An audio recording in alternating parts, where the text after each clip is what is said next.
Hey,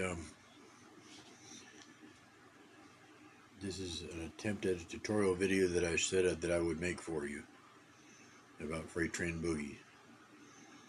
I've never done this before, so bear with me.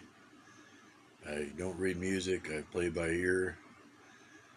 So what I'm going to try to do is slow it all down and then at the end of it I'll play a kind of a slow version of it and then just have to work on it and speed it up.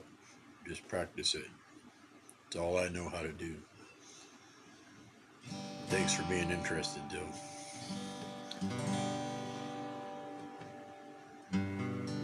I was noticing, I didn't really pay much attention, but I was noticing that I'm using my middle finger predominantly.